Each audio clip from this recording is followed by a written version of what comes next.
Panibagong araw at panibagong pagpapakita nga na naman ng Kuyukotang Mamshi Panay nyo.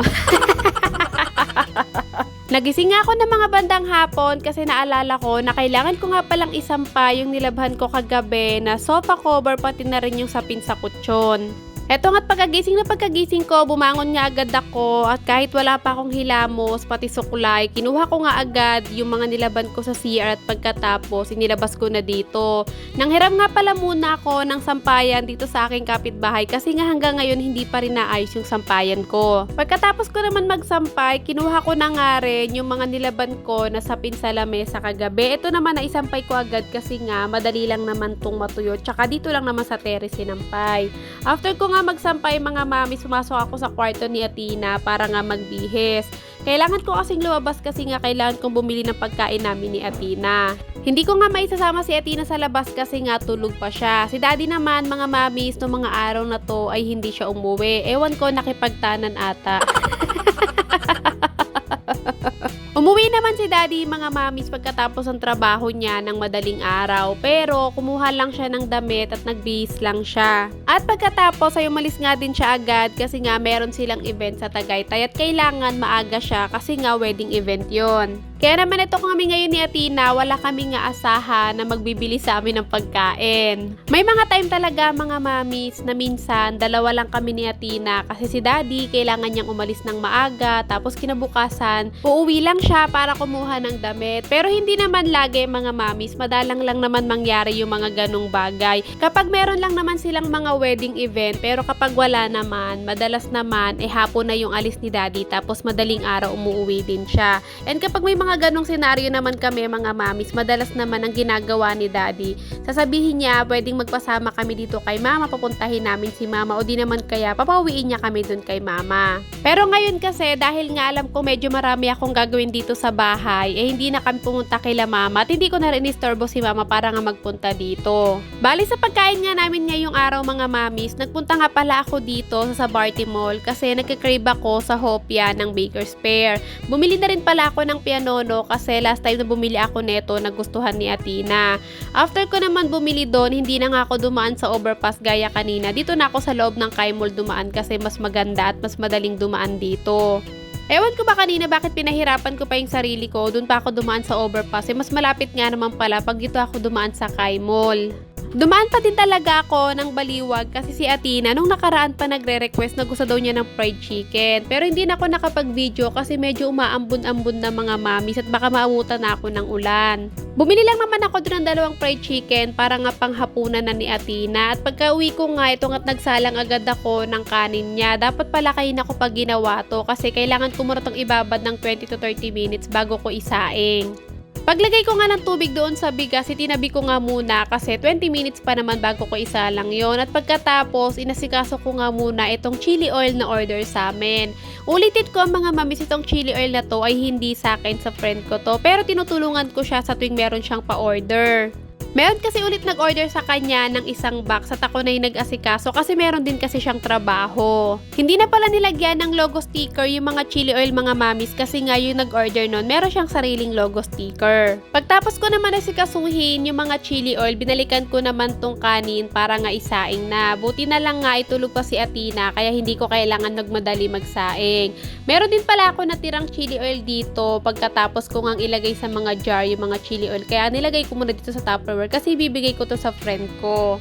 Hindi ko na nga napagpatuloy yung ginagawa ko mga mamis kaya naman kinabukasan etong at kailangan ko naman ng mag-deliver ng pulboron pati na rin ng bagoong na order sa amin. Bali ang nag-order naman sa akin neto mga mamis sa isa naman sa mga follower ko dito sa page. Dapat nga nakaraan pa to, makikita na lang kami sa Kai Mall. Ang problema naman mga mami, sa sobrang dami namin pa-order na pulboro, nakalimutan ko na may order nga pala siya na isang box. Kaya nga ngayon, imbis na makikita kami sa Kai Mall, ang sabi ko na nga, i-deliver ko na lang kasi nakakahiya naman dahil nga nagpunta na siya ng Kai Mall.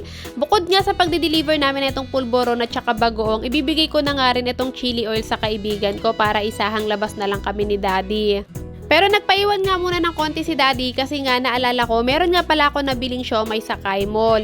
Ang dapat talaga shark's fin yun pero nakita ko meron siyang pork kaya hindi ko nakinain. Kaya ang sabi ni daddy, siya na nga lang ang kakain kaya nanghingi siya ng konting chili oil para nga meron siyang sausawan.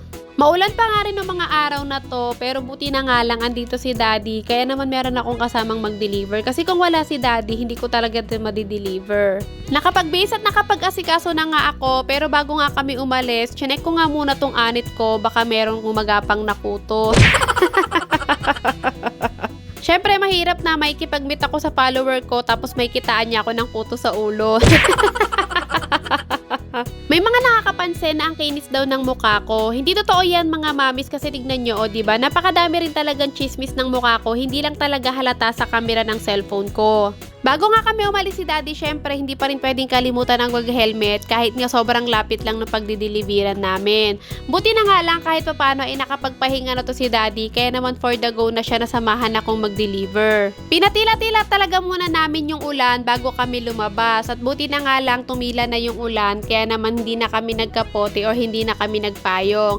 Pero para sigurado nagdala pa din kami ng payong at kapote. At dahil kakagaling nga lang sa ulan na yan at medyo nag-traffic pa sa kabilang side, kaya naman shortcut kami ni Daddy para hindi kami matraffic. Bali sa Brixton pala kami magdi-deliver mga mamis, kaya dito kami dumaan sa May Pag-asa. Kung taga North Caloocan kayo mga mamis, alam na alam nyo yung mga sinasabi kong lugar. Actually, hindi ko din naman talaga kabisado to, si Daddy lang. Hindi na nga ako nakapag-video mga mamis kasi inabutan na talaga kami ni Daddy ng napakalakas na ulan. Naibigay na namin yung pulburon sa nag-order. Pagkatapos, naihatid na namin sa kaibigan ko yung chili oil. Bumili na nga din kami ni Daddy ng mauulam namin para nga pagising ni Atina ay kakain na lang kami. At pagkatapos ito nga dumiretso uwi na kami dito. Kung nakikita nyo nga basang-basa kami ni Daddy, si Daddy dumiretso na sa CR, ako naman magpapalit lang. Bukas na ako maliligo kasi nilalamig ako. Pero bago nga maligo si Daddy, binuksan niya muna yung ilaw dito sa terrace at pagkatapos pinakuha ko na nga rin yung sinampay ko kahapon kasi nga tuyo na, baka mabasa pa, lalong-lalo na meron pa namang bagyo. Kinabukasan naman mga mamis, paggising ko, syempre kailangan ko agad magpunta sa kusina para magluto ng almusal namin. Dahil medyo nag-uulan-ulan na nga ngayon mga mamis, syempre pagkakataon ko ng magluto ng champurado. Kaya naman bumili kami ni Daddy ng kalahating kilong malagkit para makapag-champurado ako. Medyo matagal-tagal din akong hindi nagluto neto mga mamis ha. Hindi ko maalala kung kailan pa yung huling vlog ko na nagluto ako neto. Yun pa yung huling luto ko neto. Hindi ko na nga tinakal yung nilagay kong tubig dito sa malagkit. Pero nung kumulo-kulo na, kumuha lang ako ng konting tubig at pagkatapos nilagay ko sa mangkok. At saka ako naglagay ng cocoa powder. At kapag nagluluto talaga ako ng champurado mga mamis, gusto ko talaga yung mas maraming cocoa powder kasi nga gusto ko mas kumukulay din talaga siya. At para nga hindi siya magbuo-buo, kapag hinihalo mo na siya dun sa malagkit, dapat talaga tinutunaw mo na agad siya sa mainit na tubig. At kapag medyo malapit nang maluto yung malagkit, dun ko palang inilalagay yan. Tapos hinahalo-halo ko na siya. Sa asukal naman neto mga mamis, ang ginagamit ko talaga ay yung dark brown or nog-nog kung tawagin. Hindi ko alam mga mamis, pero feeling ko mas maganda talaga yung kulay ng champurado kapag ang gamit kong sugar is yung nog-nog. At pag nagluluto pala ako ng champurado mga mamis, ay hindi na ako naglalagay ng evap. Kasi nga kapag naluto na to, naglalagay din naman kami ng powder na gatas. At ang gusto ko talagang luto sa champurado mga mamis, yung medyo malapot-lapot talaga. Ayoko nung malabnaw pagdating sa champurado. Naluto na nga yung champurado at napansin kong napakarami ko palang naluto neto. 3 lang naman kaming kakain nila Daddy. Kaya naman ang ginawa ko dito mga mamis ay pinamigay ko sa mga kaibigan ko na malapit dito sa akin kaysa nga masayang. Pero bago ko nga siya ipamigay mga mamis sa mga kaibigan ko, kailangan ko muna siyang tikman para nga malaman ko kung tama lang ba yung timpla niya, kung matamis ba or matabang or meron ba kung kailangan baguhin. Saktong-sakto nga to sa maulan na panahon, kaya naman tara kain tayo!